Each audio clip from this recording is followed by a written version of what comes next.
Hi, everyone. My name is Jake Sapirstein. Welcome to Marketing Insights from the MEC.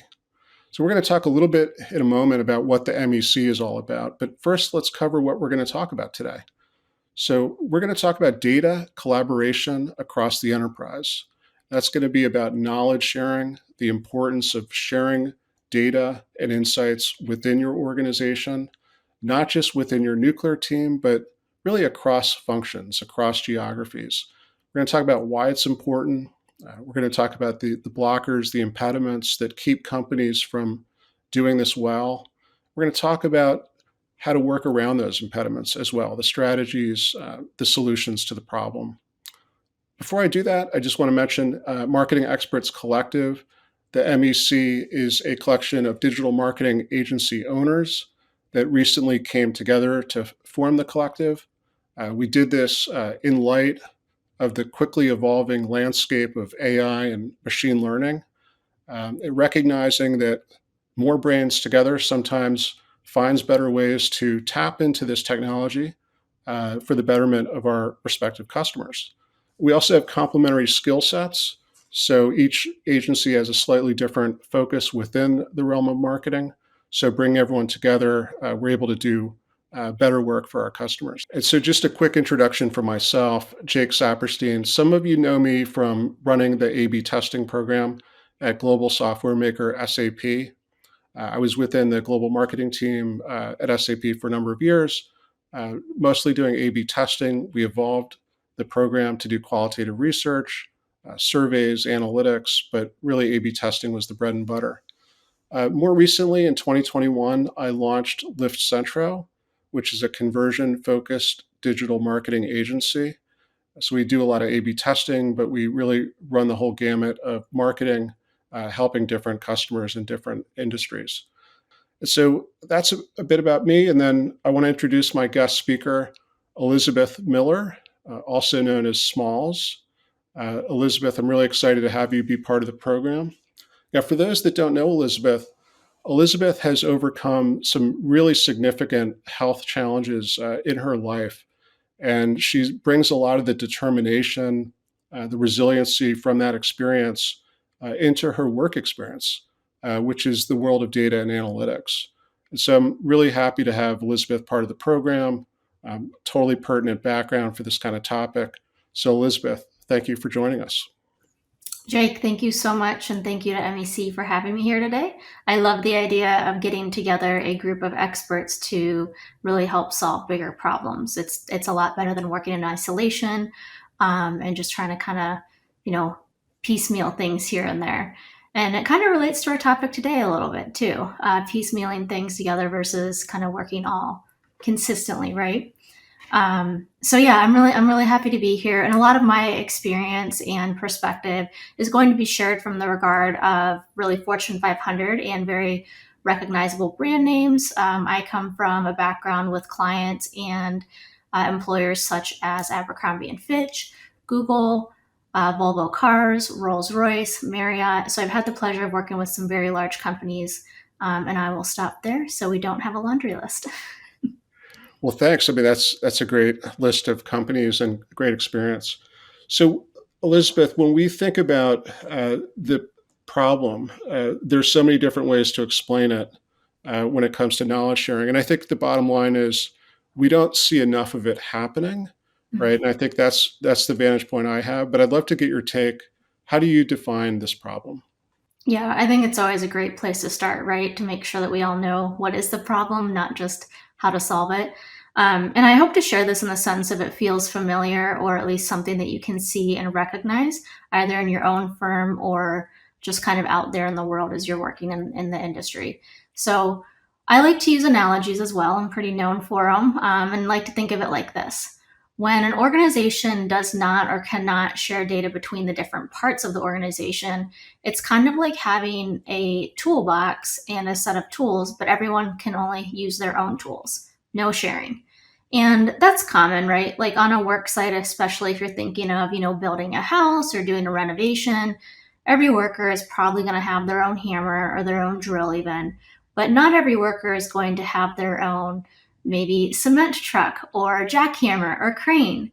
And if you would think about if everyone had to have their own individual large machinery, that would just be silly, very expensive, and wildly inefficient.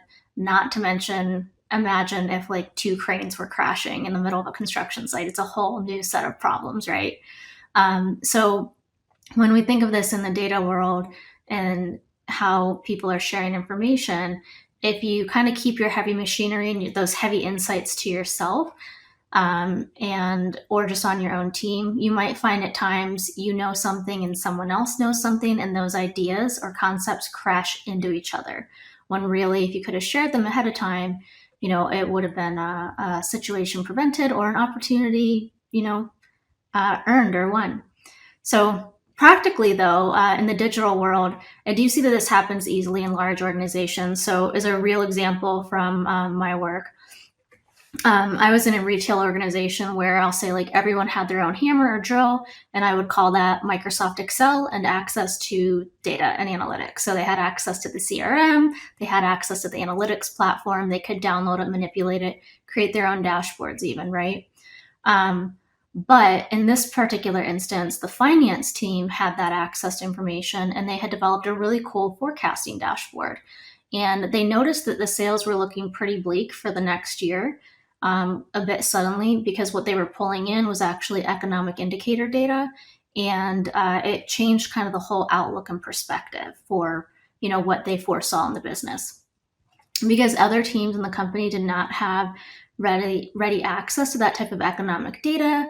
They also do not have ready access to the forecasting tool and dashboard itself.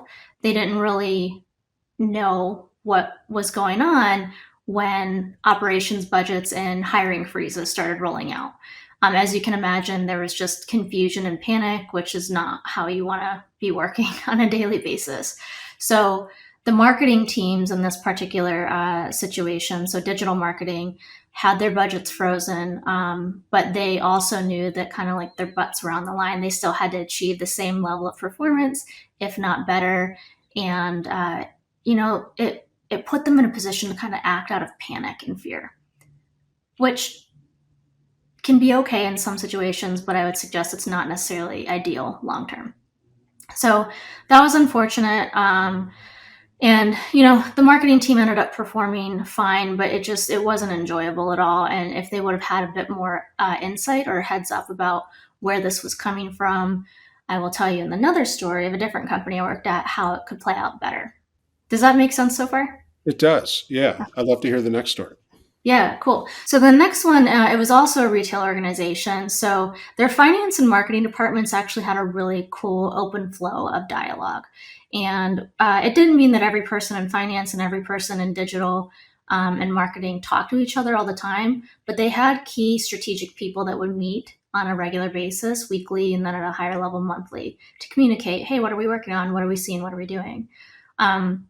So in that situation, I'll call this like that metaphorical crane that I was talking about, that heavy machinery. That information was shared around a forecast. It was a very similar situation. And marketing actually doubled down and worked with finance to put more information into the forecasting model. And instead of just a forecast, they actually built a kind of calculator or a tool where they could do different scenarios analysis based on marketing shifting their strategies, not just their budgets, but also how it could be allocated. And, what ended up happening in the situation is that the forecast still did show a net loss overall, but instead of being double digits, it was very low single digits. And that allowed not only the team to minimize and get ahead of risk, but it allowed them to work in a collaborative manner where, again, there's still going to be fear and, a little bit of panic feeling like, oh, shoot, I have to get this right. But it was done in advance and it wasn't done, I think, under a guise of what is going on. So, ultimately, because they shared information, they shared knowledge, it allowed them to make better decisions and really create a better state of mind for everyone involved to make good decisions for the company.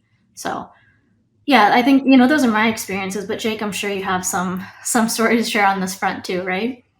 Wow. Well, that's a great story. So transparency and communication really pays off based on that story.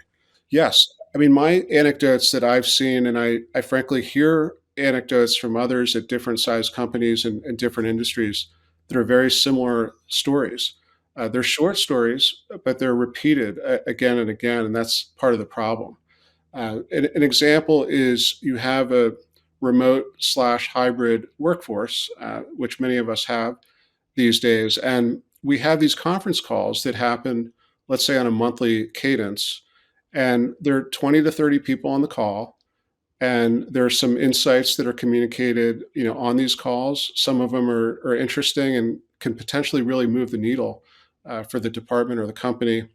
And at the end of the call, there's some takeaways. There's usually a project manager allocated to take some of these steps forward.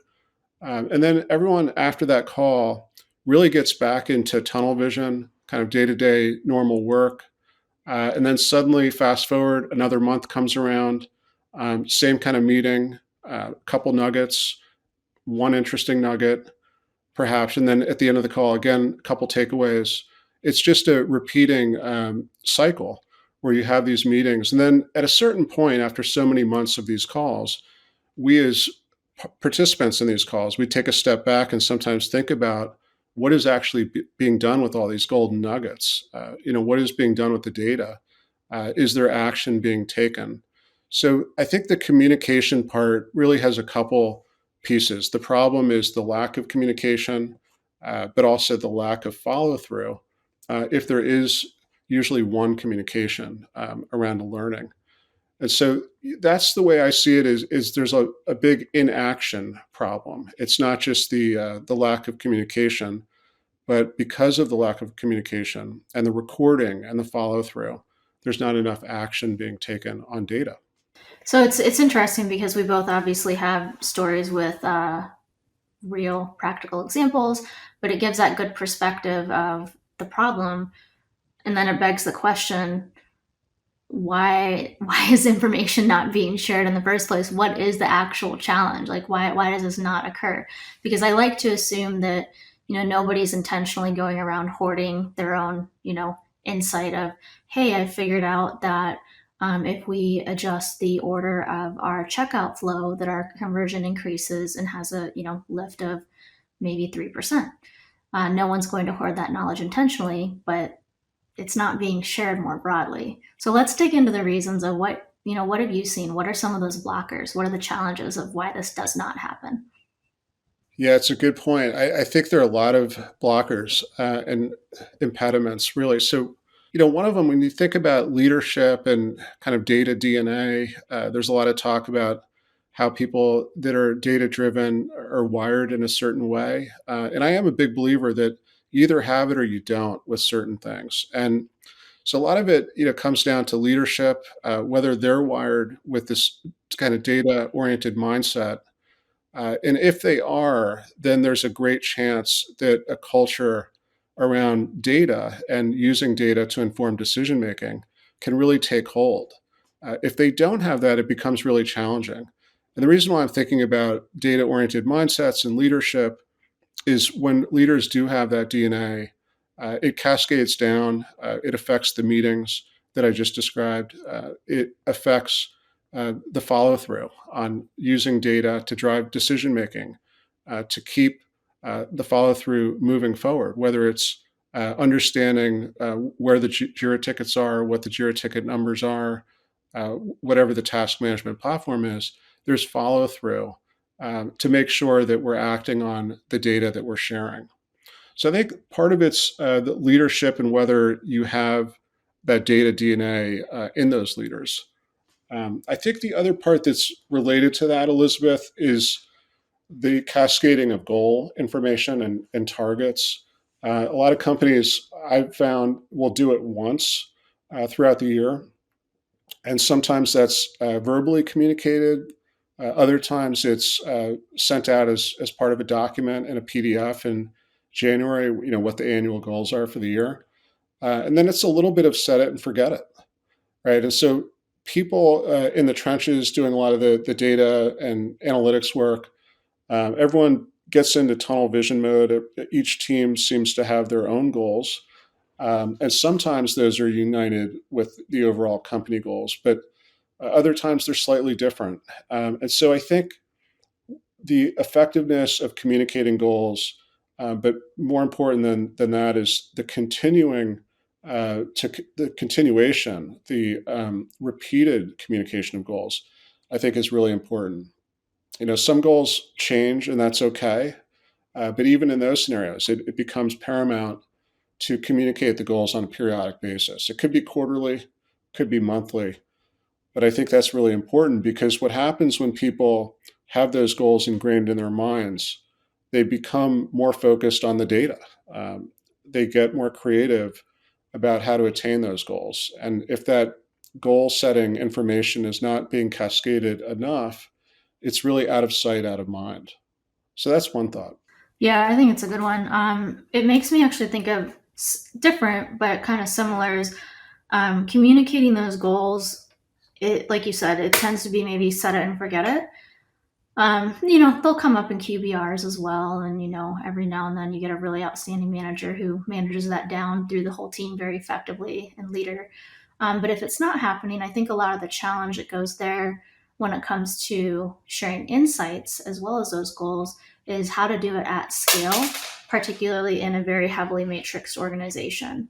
Um, and I sometimes see that, when I get in these conversations with clients about doing this, there's kind of this immediate like seizing moment, like, oh, we're too big, we're too matrixed, we're too entrenched in this way of thinking. It takes too long. And it's really kind of the perception. I find that the perception of time that it takes to deploy and address these challenges is a blocker on its own. So, that's just a perception. And then for the organizations that either are very matrix or ones that are working across many, many time zones, it can feel nearly impossible to communicate with ease on top of the fact of trying to just communicate and share insights, in the context of the goals. So there's just the perceived challenge and difficulty of doing this, I think, is a blocker. But I will, for anyone listening, the reality is it's not as bad as you think. And there's definite ways to, get around what might feel like a behemoth effort. So, is there anything else that we missed here, Jake, that you wanted to kind of? Well, I think silos are a big part of it, right? Yeah, And like you mentioned, not all of these things are intentional. They're usually not. right. Silos can come about for a myriad of reasons: acquisitions, big companies, geographic, different departments across geographies, different LOBs, et cetera.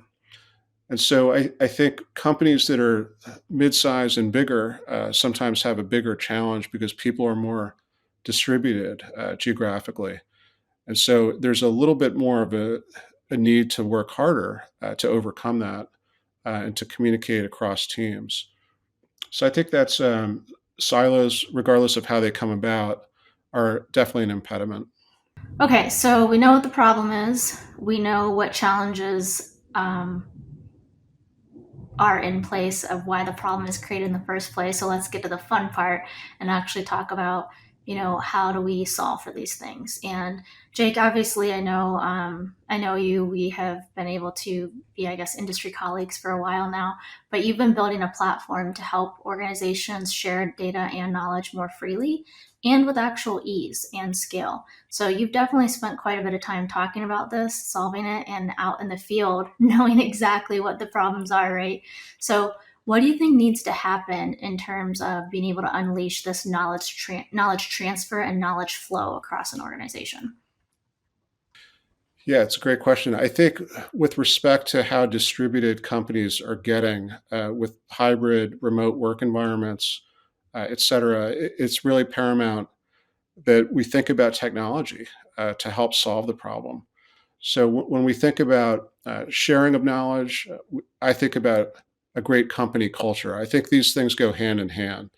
So part of having a great company culture is the free sharing of knowledge to help our colleagues, not just ourselves and our own teams, but help our peer teams do the best that they can do. And really recognizing that we have one overarching company goal or set of goals. And so I think those things go hand in hand, and companies that recognize that That's where the leadership and the data DNA come in. But when you think about building a great culture, we have a tendency to think about processes and people as really being all it's about. But as I thought about it more in recent years, technology can really help play a part here in terms of driving that culture, building that culture, fueling that knowledge transfer at scale, regardless of where people are located, what department they're in. So I think having a database, for example, of insights where all the initiatives, regardless of whether it's qualitative or quantitative, if everything's being housed in one database or one tool, you could call it collaboration platforms. There are lots of different platforms out there. The key is finding a platform that not only a few people use, but different departments use. And I think that's part of the problem. A lot of departments are going through procurement kind of on their own, and they're using one collaboration platform, and then other departments are using other systems and platforms and processes to catalog their information. And so finding the right technology, a tool that works not just for one group, but for multiple groups, I think is really key. Yeah, it makes sense. And I really think, in my experience, you've nailed it when you mentioned culture is the foundational factor here. So, I guess how I think about and have learned what culture really is in a tangible sense is it's the level of standards for how people work within a company and what is acceptable and what's not. So naturally, I would say if it is a company's culture or standard to make good, well-informed decision, um, based on more than just a person's own or their own team's knowledge, that culture and that high standard of strong, collaborative decision making will essentially, kind of become the de facto way to say, hey, we need a shared method of doing this, right? And it does come from leadership by demonstrate. It comes from leadership demonstrating and demanding that type of collaboration as a standard, but leadership will also have to give the budget and the tools and the executive support in order to do something like this.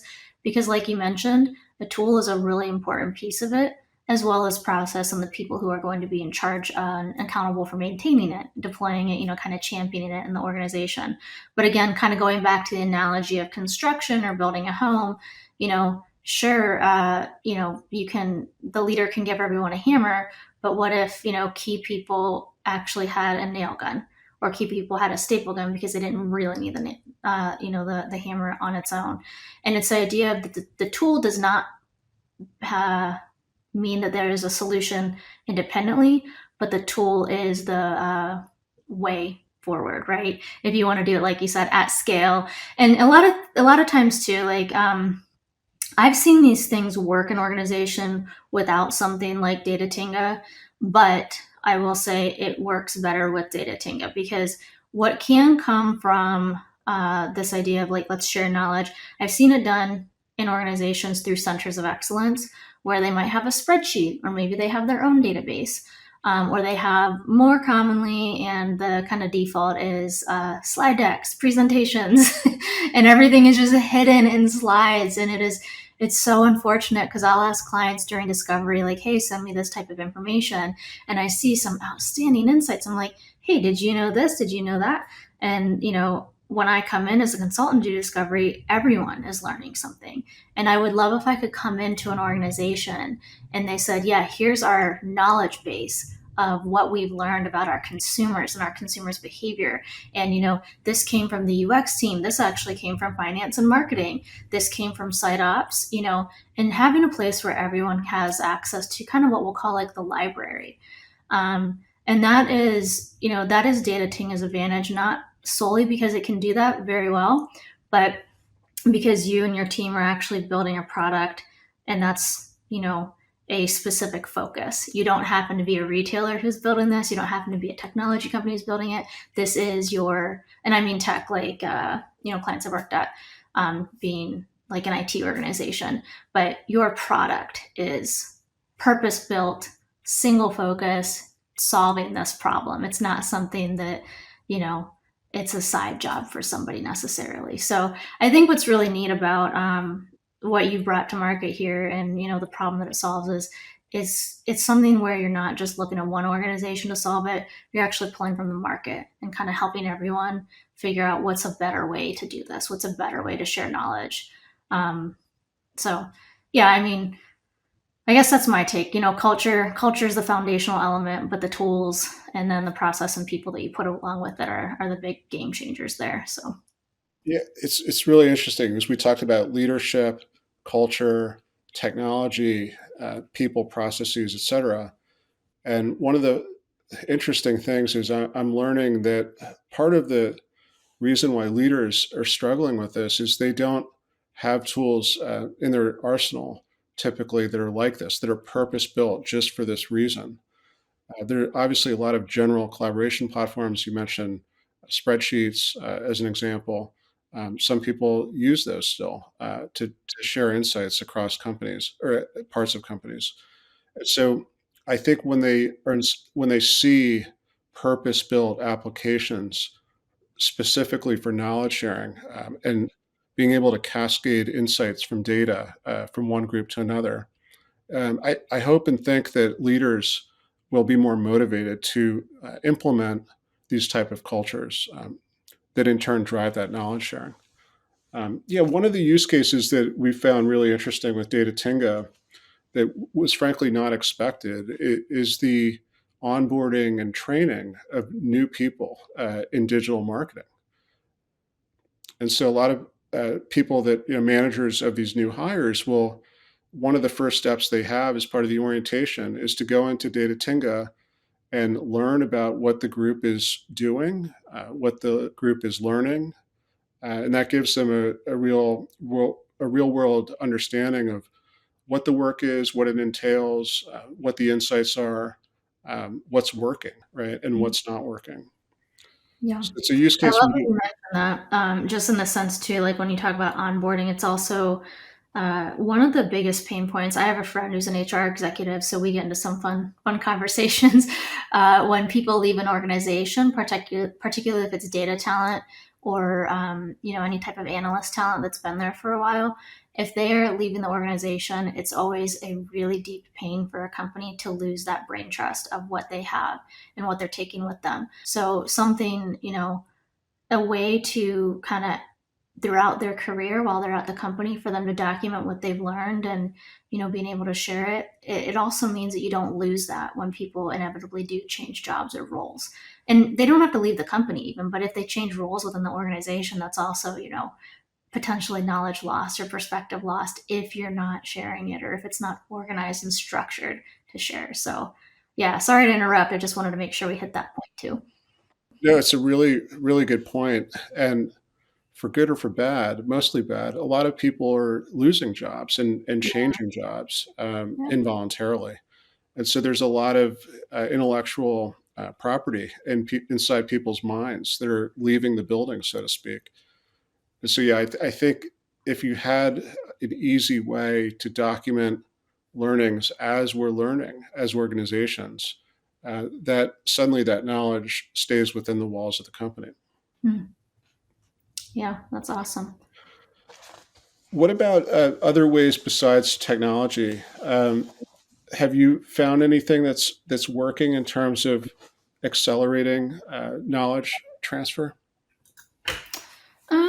Knowledge transfer, I don't know. I mean, like with this modern like deployment of AI at scale, I guess some things that are useful but don't really hit the same point would be how you have recording software that can summarize key points and learnings from presentations or meetings and such. And I think that is actually very elegant in this hybrid and digital world, where if you are working only in person, you actually don't get that type of feature. But I think that's a neat way to kind of efficiently get some insights. But again, it just kind of sits in a silo. I don't necessarily see that is done at scale, but what it does bring to mind is that you can take some of the insights or key points from AI or ML driven analysis and maybe just automatically put them into this knowledge base and this, information, like, I guess, knowledge repository like Data Tinga. But No, I mean, I don't really think there's any like workaround to the fact that you need to document and organize the knowledge. I think a lot of companies will try to do that and say, "Oh, just speak with each other, run into each other in the hall." Like, I don't. That's not real, in my experience. Yeah. Yeah, and it's not to knock. I mean, I think in person, there's a lot of debate. I know on LinkedIn these days about remote Right? companies that are forcing people to be in the office for a certain number of days a week. Yeah. A lot of debates on whether that's a good strategy or a bad strategy. I do think in person periodically is a good thing, but we Absolutely. all know it can't happen all the time. Right. It's not going to happen every day of the week Yeah. these days, and so you need technology to catalog the intelligence that we're accruing, the Yeah. institutional knowledge. Yeah. Well, Elizabeth, this is great. I really appreciate you joining me for this conversation. I think it's a really important topic, and frankly, one I think it's one that a lot of companies don't think about or talk about maybe as much as they should. Mm. So I'm glad we're bringing this to light for people. I hope it inspires the audience to think more about knowledge transfer and how important it is to drive better business results. Yeah, and know that there's actually you're not alone. You're not the only person or company who's dealing with this as a challenge, but there is a solution out there for it. There's a lot of ways you can do it, and Data Tinga is one. And then I know with MEC, you guys do a great job at just kind of collaborating and bringing all of the knowledge and experience together, kind of how Data Tinga does with internal company knowledge, right? So thank you so much for having me. It was great. And I'm really excited to see what others think about this topic and what others are encountering. Great. And Elizabeth, I can't say goodbye to you unless you tell us how people can get in touch with you. Good call. Thank you. Yes, I actually, if you want to just reach out to me on LinkedIn, it's linkedin.com/in/Lizzie Smalls, LIZZIESMALLS, or you can just look me up, Elizabeth Smalls Miller. Great. And that sounds similar for me. So Jake Sapirstein on LinkedIn. I don't think there are a lot of Jake Sapersteins out there, but if you look up Lift Centro, LIFT Centro, Jake Saperstein, you'll find me on LinkedIn. So thank you everyone for joining us today. We'll be back with another edition of Marketing Insights from the MEC. Have a good rest of your day. Thank you.